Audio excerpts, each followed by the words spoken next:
With Kagurabachi's first arc ending on chapter 18, tons of people were looking forward to the next step in this manga's journey. Throughout all the memes upon its initial launch, many people, including myself, actively believed that this manga has some genuine gas in its tank, and I feel that it has proved itself to be actually above average time and time again. I briefly covered the beginning of the Rakuzaichi arc a couple of months ago. Go watch by the video, by the way. Also, buy my merch. Yeah, shameless plug, but I don't really give a fuck. These videos are expensive. But I covered the initial raid upon the Rakuzaichi with Chihiro's entrance, and to say a lot happened after that is most certainly an understatement. I don't want to go through this video chronologically because obviously go read the source material and support the series directly. Okay, so yeah, actually, in post, this is a lie. One of the biggest issues that people had with Kagurabachi's first arc was the lack of supporting characters making a sizable entrance to the story, besides Char, who is integral to the Sojo arc. We are introduced to Kunoshige, Hinao, and Shiba, but I mean, Shiba was facing fraud allegations for a reason, is all I'm saying. We had heard about Shiba being an elite class sorcerer, and we got the vibe that he was definitely nobody to be fucked with, but we didn't really see a proper glimpse of his abilities until the Rakuzaichi arc. That page of him smacking Saoya right in his fucking face, then hitting that hand sign and teleporting miles above the city. Oh yeah, she was standing on big business. But it does bring up an interesting point that I feel one of the biggest things in Kagurabachi's favor is the fact that Chihiro's power set is so interesting and versatile off rip. He's not a fucking Kagebunshin merchant. He isn't spamming Getsu Gatensho every moment he possibly can. He actually has a very competent and upgradable moveset, so we automatically know that he has potential that he has yet to realize, as for an example in chapter 15. The Versus Sojo arc was incredibly Chihiro-centric, and that is quite alright. It's the first arc. The arc revolved around him coming to grips that the possessions that he is fighting so hard to keep out of everyone else's hands are in fact weapons that are made to take lives. This is harped on in Chihiro and Sojo's dinner conversation during their final battle, and Chihiro comes to terms with just how terrifying these blades are. At least he thought anyway. Keep this in mind for later on in the video, by the way. So, as we head into the Rakuzaichi arc, we immediately offset the previous precedent of Chihiro being the sole lead of the story, and we are introduced to Hakuri. I can't necessarily speak for anyone else, but I absolutely loved Hakuri as soon as he was introduced. Pay Talks Anime made a fantastic video over the difference between being afraid and being annoying, and Hakuri is an example of this. Hakuri on the inside is terrified whenever he encounters any sort of adversity, but because he was inspired by Chihiro, he still makes an attempt regardless, even though he is painfully aware of his own mistakes. But his confidence lies within Chihiro, not himself. Very small thing, but I appreciate the use of humor in this manga. While yes, it's dark like 95% of the time, the moments of levity still hit. For example, Hakuri hyperfixating on Chihiro could definitely be played up as an on-running gag, but besides the initial encounter, Hakuri acts like a reasonable fucking person. Also, if you are this far into the video and you haven't subscribed, I'm gonna actually be in your bed tonight, so make sure you lock those doors and change your locks. Specifically concerning the Sazanami family, I do like how the dynamic is portrayed. This family is brainwashed, yes, but in their eyes, the sense of duty is something to be proud of. The family name is in danger of disrespect if the Rakuzaichi ever faces interference or there is a product that they have trouble getting their hands on. The term abuse doesn't exist within this dynamic. The only thing that matters is strength and dignity. Kyorora himself, as the lead antagonist, rightfully embodies their mantra fully. Kyorora was privy to at least some of the abuse that Hakuri was enduring from his elder brother Saoya, but since Hakuri was an outlier to the family, he didn't care. If he decided to actually act like a loving father, like he imagines in chapter 43, he would have actually noticed Hakuri's potential. It's actually interesting to think that if Hakuri had not been abused, would his abilities have developed as a sorcerer? I'm inclined to say yes, but I'm actually not entirely sure here. Let me know what you think down in the comments below. Hakuri himself was brainwashed just as all of Kyora's other children. We see in the flashback that he has with the woman with ice powers that he was drinking the Kool-Aid just as his entire family was. This young woman is unnamed, and when she meets Hakuri, he is very cold. Cold, you get it? I'm fucking hilarious. Please subscribe to me. His family gave him a job to do, and he wields this as a badge of honor, even throughout the vehement abuse he is suffering at the hands of his elder brother. Hakuri states that this woman's purpose is to solely be merchandise to be sold, and she needs to be kept alive through any means, including force feeding. Now, do I think that Hakuri's twink ass is capable of force feeding this woman with literal ice powers? I'm inclined to say probably not, but he is still fully committed to the idea that this mindset his family has instilled in him. or so he thinks. The woman asks Hakuri to keep her company while she eats her capture-mandated meals, and slowly over the course of her imprisonment, they form a bond. Surely enough, she gets Hakuri to open up and truly speak his mind.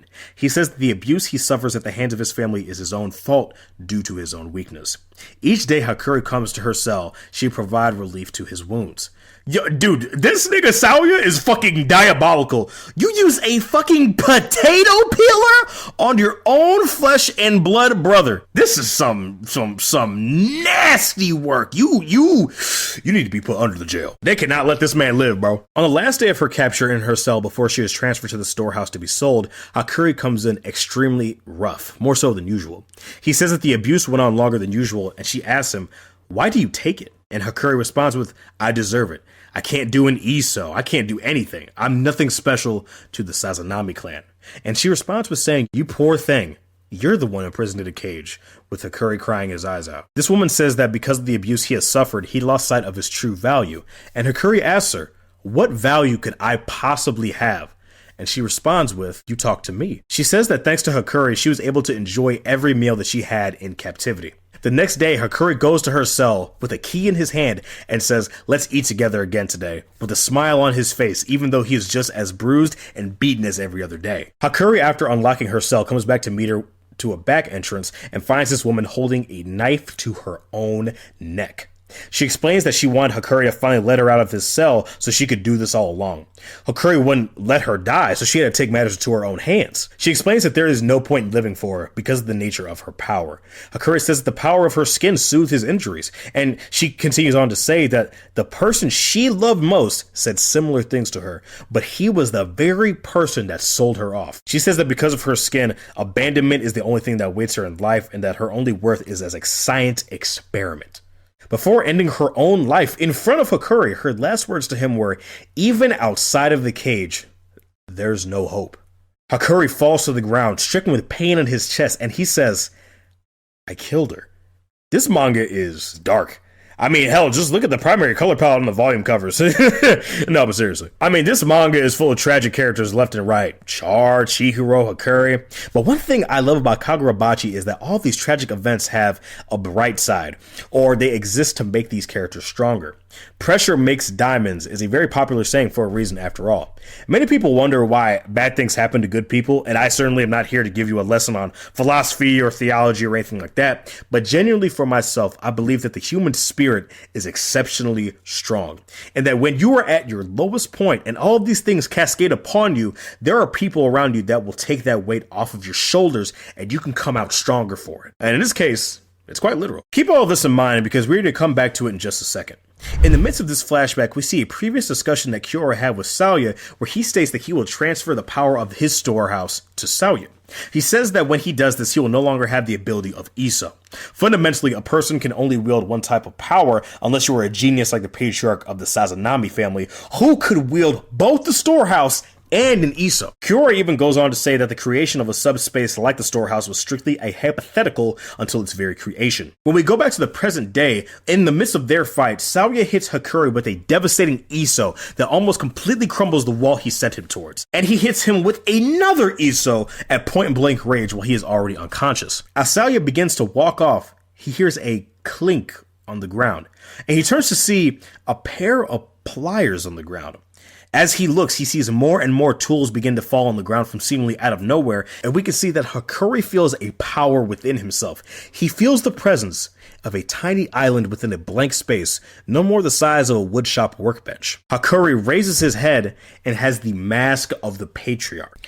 You see, passively, Hakuri's subconscious was trying to protect himself by hiding these tools that Saoya would torture him with and created his own independent storehouse. I absolutely love this reveal. While yes, it could have easily been predicted that Hakuri was going to be part of the prodigal son trope, its presentation and delivery were fire! Imagine if Hakuri actually grew up in a kind and nurturing environment, or imagine that Kiora actually gave Hakuri the same amount of attention that he gave his other sons, regardless of what promise he showed initially.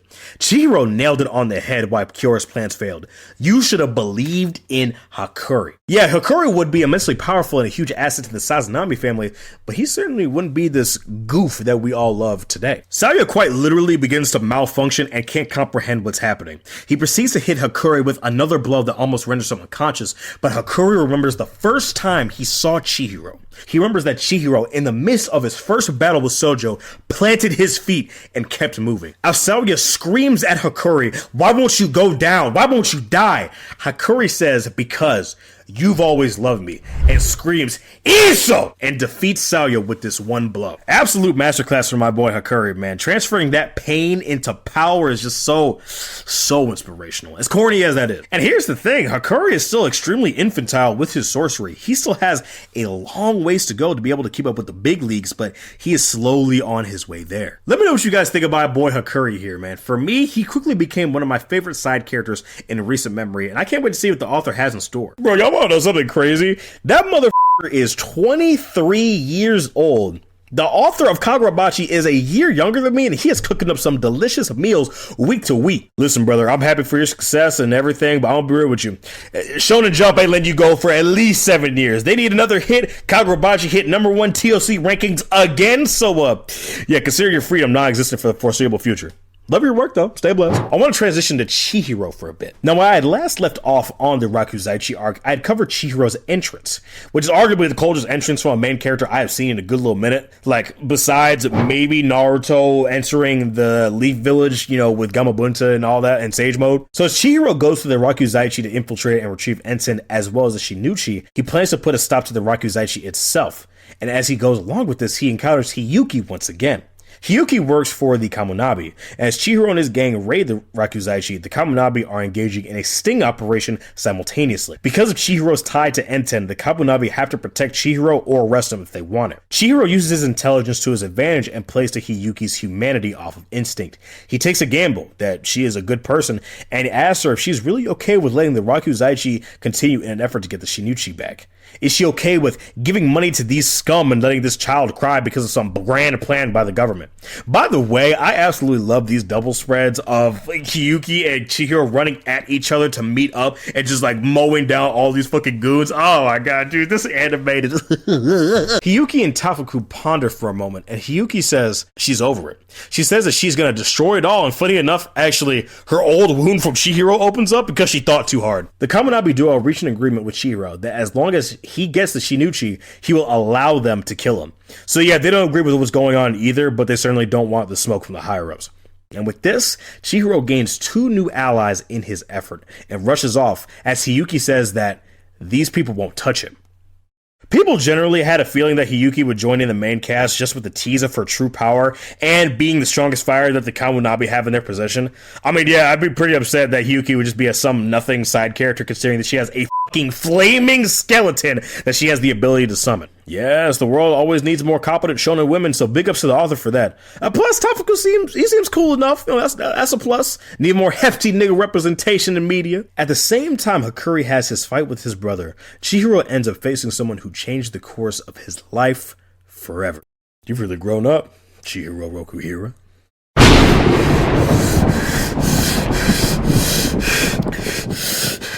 Grown up?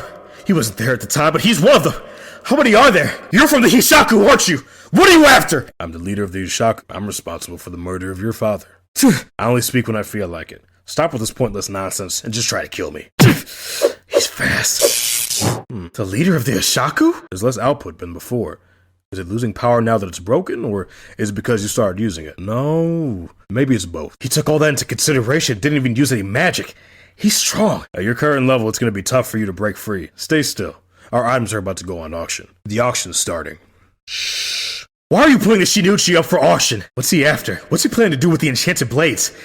Where are the other swords? How many are in his group? Did he know about me? Why is he here? What are you after? Why did Sojo have Cloud Gouge? Why? What's his goal? Why the enchanted blades? Why? Why did you kill my father? It's absolutely devastating. Chihiro is very introverted as shown throughout the manga. Whenever Chihiro is complimented or shown affection by someone, he tends to get quiet and just respond cordially. It's a running gag whenever some information comes Chihiro's way, his face is just like super blank. Now for some reason, there is still a minority of people that think just because Chihiro is quiet and reserved, it makes him super edgy. He really doesn't help this by saying, you know, he wakes up every day with fresh hatred and blah, blah, blah. And he also outright says that saving people isn't really his thing. Yeah, my goat is a fucking capper, unfortunately. But Chihiro routinely shows affection, and in this moment we see that this wall that he typically has up come crumbling down. When Sojo started rambling about Kunishige, Chihiro responded with anger and says, "Don't you dare talk about my father." But here, he responds with sheer despair. This isn't the first time that Chihiro shows plenty of emotion in this arc either, but we'll get there shortly. People are referring to the Hishaku boss as John Hishaku, and I'm going to be real, I can't see him as anything other than that now. I don't know why, he just kind of looks like a John. His appearance in the second arc of this series is pretty chilling, considering the fact that we are 31 chapters into this manga. No one really expected the supposed big bad of the series to just casually be amongst a gang of goons and actually give Chihiro some fucking hands when he gets close to him. I gotta say, his design is absolutely elite. He sort of has the Makima spiral going on with his eyes, but the piercings and tattoos on his face give him this modern alternative look. Motherfucker looks like he just crawled out of the back of a Hot Topic. The sheer aura of this dude is all over the place. I mean, the first distinguishing feature we see of him is this hyper detailed close up of the tattoo on his right hand. So we can tell whoever this is obviously on bad timing. Then we have the initial splash page where he shows up, and this is absolutely fantastic. He looks almost zombified, but he talks with purpose like he has complete control of the situation within seconds of showing up. As he talks with Chihiro, it's very apparent he is goading him, but for what purpose? This is just a theory of mine, but I think he wants Chihiro to get as strong as possible and level up N10 so he can take it from him or possess him. I mean, it was established in chapter 15 that users can evolve their understanding of how the power of the blades work, like with Kuro's Shred. I'm very curious to see what this dude has planned, especially because I legitimately think that Kiora had no idea he was there. Okay, this is actually Cap. Again, in post, I can't read, so yeah, no, Kiora definitely knew he was there, but I don't know if he was like there, but they definitely interacted. I mean, they had like, what, 2 business meetings? But real quick, ladies and gentlemen, I have a question for you. Have you ever wanted to interact with your favorite anime character and, like me, get sad because they exist in fiction and you can't talk to them in real life? But, ladies and gentlemen, that is no longer a concern. Yes, with Coco AI, I can now personally talk to my glorious king, Ryomen Sukuna, and beg for his approval in real time and not have to worry about real life responsibilities. I can ask him for a high five. I can ask him to give me money. I can even ask him who's the strongest in Jujutsu Kaisen. And if he doesn't like me, there's a distinct possibility that I might die. If you would like to go and explore a little interaction of your own with your favorite anime character, go down in the link below to Coco AI. It is free to download on the App Store. Go ahead, hit that up, and go have fun. You can even have a little NSFW time. Don't tell YouTube I said that. Again, big thank you over to the folks at Coco AI for sponsoring this video, because you folks love these kinds of videos, and I love making them, but they're just very expensive to make and they hurt my wallet. All right, back to the video.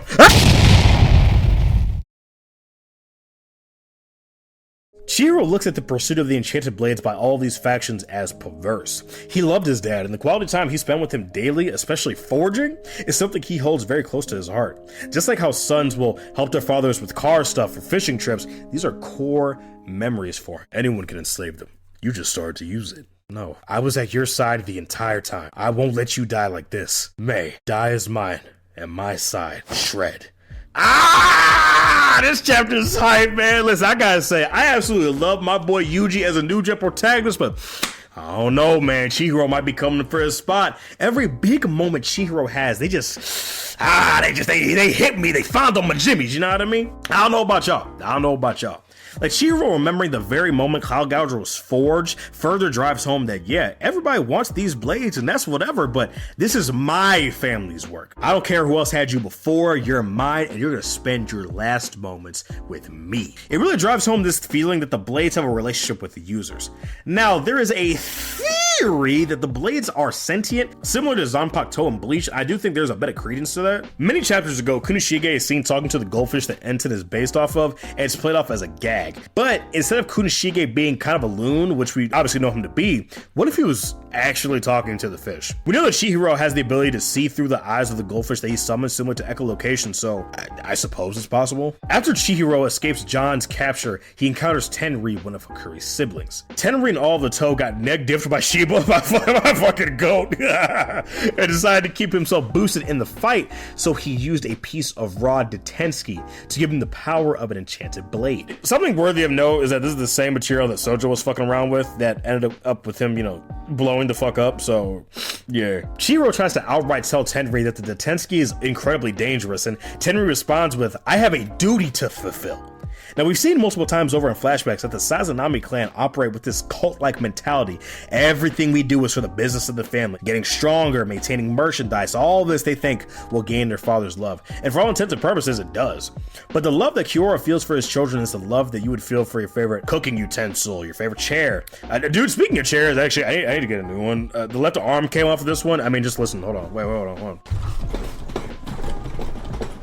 And I got Nan WD-40 in my cribbo, bro. Back to the arc. Chihiro understands just how diluted and perverse this family's brainwashing is as he thinks back to the memories he had with his dad and how they spent quality time together.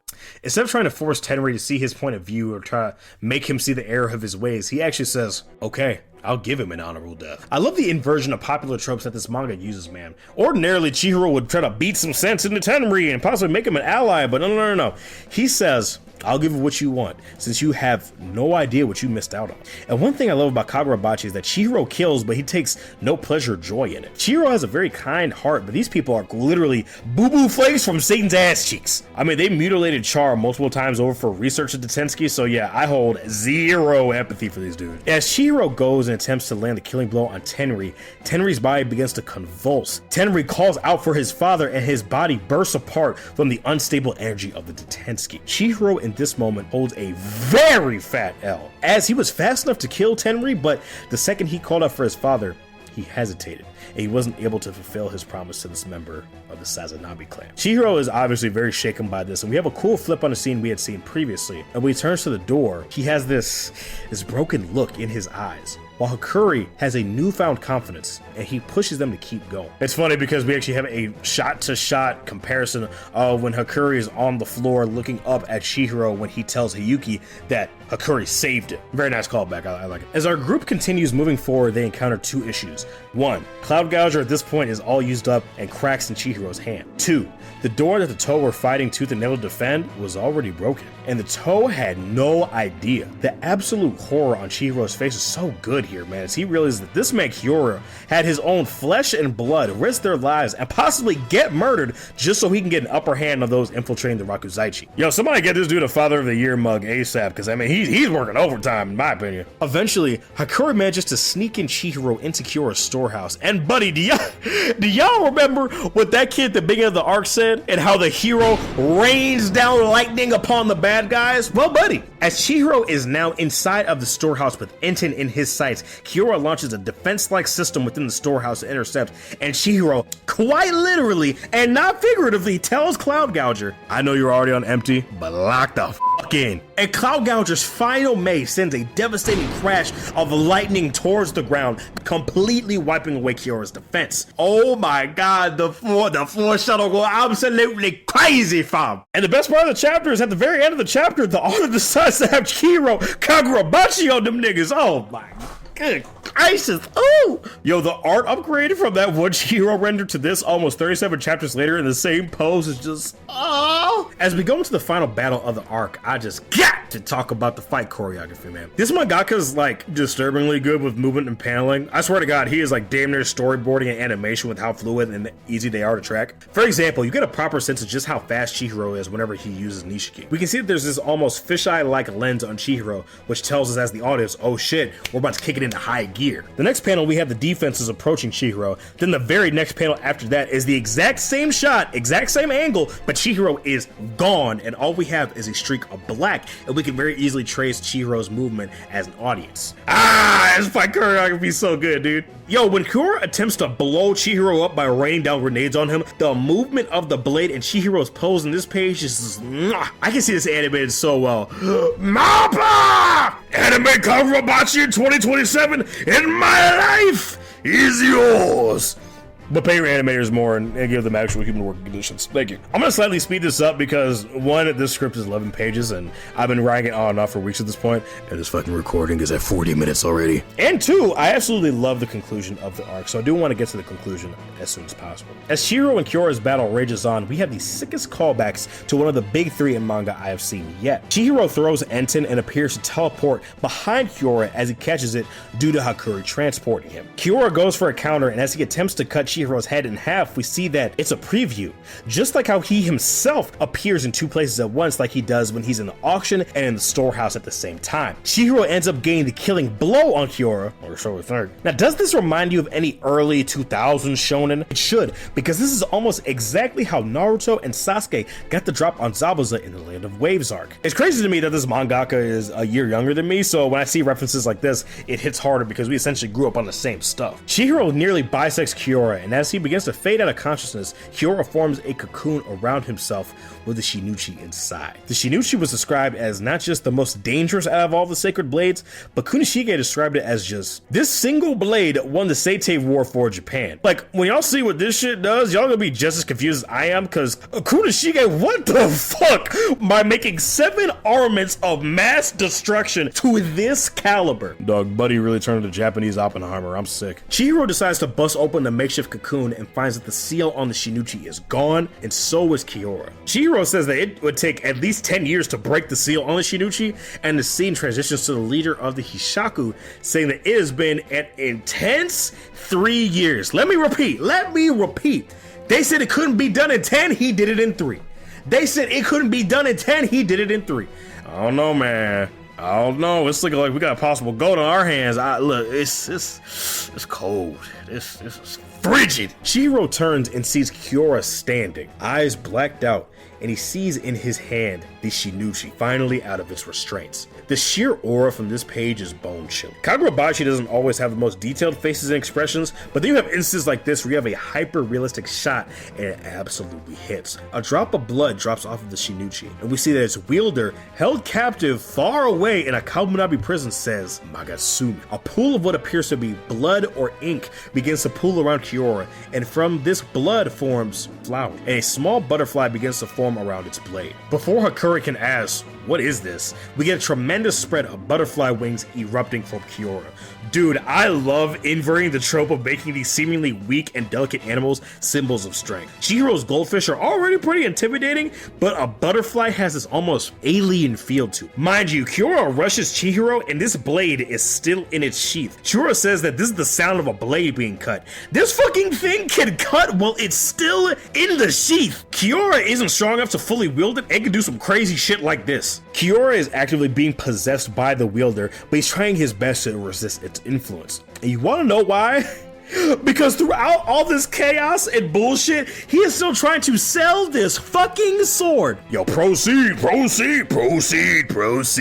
this nigga ever want to do is proceed, bro. It is not that serious. I respect it though. Bro's about his paper. I mean, look how fucking cool this sword is. I mean, shit. If I ever saw this thing in action, I probably want to invest too. Well, probably not, considering I'd be dead. Bro, as soon as this thing comes out of the storehouse, anybody in its close vicinity gets the Hell's Paradise treatment. What fucking ops did Japan have that this was necessary? This gotta be against the Geneva Convention. With all this going on, Kiora still has all of his hostages inside of the storehouse, and everyone else is trying to rack their brains on how to save them, considering that it's actively falling apart. Hiyuki comes to the conclusion that they can't save everybody. Inazuma's sister begins to fall, and Shiba tells Chihiro to stay down, that he's already at his limit. He says Hakuri and him will both die if they keep going, and Chihiro says, every last one. This is pretty contradictory from Mr. Saving People isn't really my thing. My goat's a liar, you hate to see it. Chihiro goes into the storehouse and tags every single hostage with his spirit energy. Hakuri keeps count and says that Chihiro has saved over 36 hostages before Kiora succumbs to the influence of the Shinuchi's wielder. Funny that they need to rely on the villain of the story to stay alive so they can actually save the day. That's not really common, you don't see that a lot. We get a small flashback to Kyora's wife in the hospital, and she says that the entire time she has been with him, she has been miserable. So it's implied that she herself was merchandise. She says that if the Rakuzaichi never existed, he might actually have become a good person and a good father. Kiora imagines a time that never existed, with him at the dinner table enjoying a meal with his family. Then we see that gavel, that very gavel that is used to signify a sale of purchase, shatter this imaginary memory. Kiora actually doubles down and says, nah, we still open for business. Y'all punk asses better buy something. He's standing on business. If I get any brain dead comments like that in my comment section, I'm actually just going to delete the video. Up until the very end, he refused to say that he was wrong or that he should have chosen a different life path. He just simply says, I was the one who failed my dude. This man was way too far gone to actually be fully redeemed, and in most series, he would see the error of his ways, but that doesn't happen here. He died as he lived, or shit like that. Yeah, this is Kagurabachi, ho. We don't redeem villains in this bitch. You take your soft ass back to My Hero. I'm kidding, I like My Hero. The My Hero ending is not that bad. I don't know what the fuck people are talking about. It is not that bad. I actually like it. People doing all that crying because Deku about to be on the fryers. And with this, the Shinuchi is back in its sheath, and our heroes scramble to figure out what their next move is. As they're trying to figure this out, Hiyuki decides to just blow the whole building apart. I mean, they were selling literal people, so I mean, it's not really a bad idea. With everything on his mind, Chihiro tries to figure out what is his next move. One thing I love about Chihiro is that he is an extremely competent protagonist. He isn't constantly unaware of what's going on. He isn't just reactive, but he's proactive, constantly forming a plan. I love it. I mean, when he first encountered John Hishaku, he could have chosen to engage with him longer and attempt to kill him with the limited use of Cloud Gouger, but instead he chose to retreat and fight another day once he calmed down. Funnily enough, we end this arc with Chihiro reaching a decision. After witnessing firsthand the sheer horror of what the Shinuchi is capable of, he comes to the decision that the Shinuchi is best in the hands of people that can properly take care of it. He says he doesn't know how it works or when it can go off again. He himself does not have the ability to create a seal. His father did, but he knows that the Hishaku want the Kamunabi to have the blade. Kyoura was just seen as a guinea pig. The whole reason that John gave Kyoura to Shinuchi was to see what would happen to whoever decided to open it up. Chihiro also decides to do some more digging as to figure out what exactly Kunishige was really doing with the blades and why the fuck they are so strong with seemingly inhuman and horrific effects. So, with this information in mind and what he thinks is the best decision at that moment, Chihiro tells Hiyuki, "Let me join the Kamunabi." And with that, the Raku Zaichi arc is finished. I absolutely love this arc front to back, man. Oh my good God. It's funny because by the time y'all gonna get this video, we're gonna be like right around Kagurabachi's first anniversary, and I'm glad to say I was a Bachi bro from day one. I don't know about y'all. Y'all stay blessed. There was so much good stuff in this arc, man. One thing I definitely will say is kind of a negative is that I do feel like that Hiyuki's choreography compared to everybody else is kind of weak. Like, we see that Flame Bone has the arm or whatever, but we never really see her launch that many attacks or anything like that. The most that she had to do in the arc was her initial fight with Chihiro when she was first assigned to go after him. But after that, I feel like her choreography was kind of weak.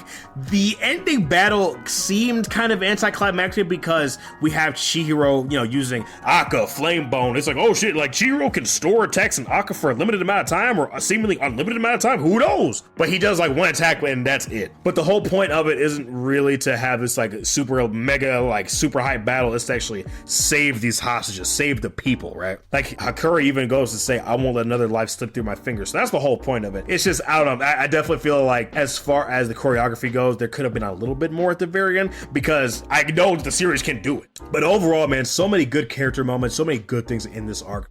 Hakuri is now going to be a full-time member of the crew from what it's seeming like, and we now have a plan as to how we're going to get these enchanted blades. We need to meet up with their users, have Hakuri tag them, and then just take the blades out of their hands. Now, obviously, if this goes swimmingly, the manga is not going to be more than 30 chapters, but we all know how that's going to go. Please don't kill Hakuri. I would be very sad. And yeah, this has been is this the longest video I've ever recorded? How long are we at this recording? Oh my God, we are at 51 minutes. Holy shit. I am so sorry to which editor I give this to.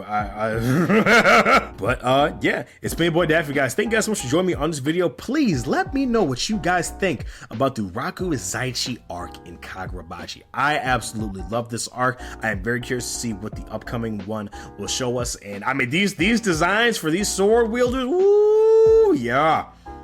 Need that lore, man. Need that juicy lore. This world building is looking crisp, but anyways, my boy Daffy, guys. Thank you guys so much for joining me on this video, and I will see you in the next video. Y'all make sure you take care of yourselves, guys, and have a good one. Peace.